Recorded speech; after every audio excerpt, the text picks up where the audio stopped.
you think about for a second the mindset of a guy who needs not only 9 circles in hell, but Mhm. subdivisions within the circles and pockets in the subdivisions. And, and then it doesn't stop when you get out of hell. It's true in purgatory. It's true in this astrological vision, right, of heaven. Um, Mhm. you wonder whether it's just kind of whatever medieval lust for punishment, but it's actually something quite different from that entirely. It's a vision of God's justice that is so capacious that it actually has a place to put every variety of human life, right? Like the judgments of the Lord are perfect altogether. They're, even people who did this sort of the same thing physically are put in different places depending on the nuances of why they did it, why you killed this person and so forth. And so this is, I think, related to a classical concept we've talked a lot about in the show, and that's justice as, suum cuique, to each person exactly the thing that his deeds or misdeeds merit. And in Mm. the sixth, I think it's the sixth heaven, right? That the rulers are in the shape of this eagle, and they say, or they spell out, diligite justitiam, love justice, cherish it, you who rule on earth, you who judge men. Mm. And that's this is another form of love, like justice as a kind of positive attribution, putting things in their right place. Can you talk about that a little bit, like the concept of justice as an object of our love? Absolutely. Yes, that is so. Justice has been, you know, king in Inferno.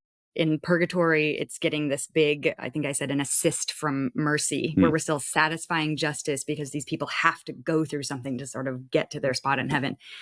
In Paradise, justice is who God is. Hmm. And so we're in this realm of looking at of satisfied justice, justice that has been sort of obeyed, has the freedom to rule, and is just structuring things how they should be. Hmm. And in this canto where he's talking about justice, and we meet this eagle, he is has all these earthly rulers that are present there, and he gives that command, to love justice, ye who rule the earth. And I'm so struck by the way that this is represented, Hmm. because it's not, we see, okay, there are a couple instances of like lawgiver types who are in the previous 2 canticles, and people who were, great statesmen. And then there's, this sort of creature in Inferno who can, assigns everybody to their circles, and he's kind of a judge figure, a sentencer figure. Hmm. But here, all of these souls who are in this circle, when Dante gets to them, they rise up like sparks Hmm. flying up from a flame, and then they start to form the letters to spell out love, justice, ye who rule the earth. Hmm. He spells out one letter at a time, kind of the way that we would imagine, like a drill team before a football game, spelling out, the letters of the university or whatever it is. Yeah. And it's all of these bodies, or these celestial bodies, that are making shapes into letters. And then all of a sudden in the sky, they form the shape of this eagle. And then it's the beak that's actually speaking. Hmm. Wow. And the thing that is like spectacular about that to me is that here in heaven, justice arises from the people. And it's something that we Hmm. do as a group, as a collective, as a body politic, in like a sense that we don't normally think of it that literally. We're Hmm. making this body of the eagle is really the body politic.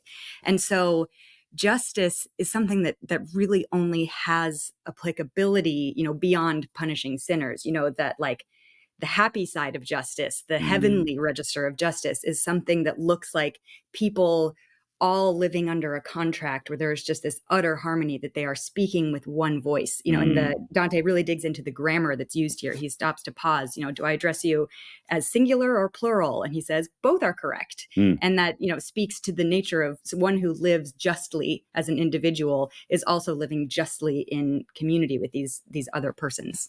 I mean, speaking of love that is oriented outward rather than inward, of course, the classical distinction between the good and bad ruler is love of his own benefit, rule for your own benefit, or rule for the benefit of those you rule, right? I mean, Right. we think of, as Americans, it's so easy for us to be like monarchy bad, democracy good. But in fact, Mhm. the classical philosophers would have said, there are good and bad forms of every form of government. And the fault line that runs through each of them is, to what extent is the head of this body doing its job, which is oriented always in love outward toward the members of the body.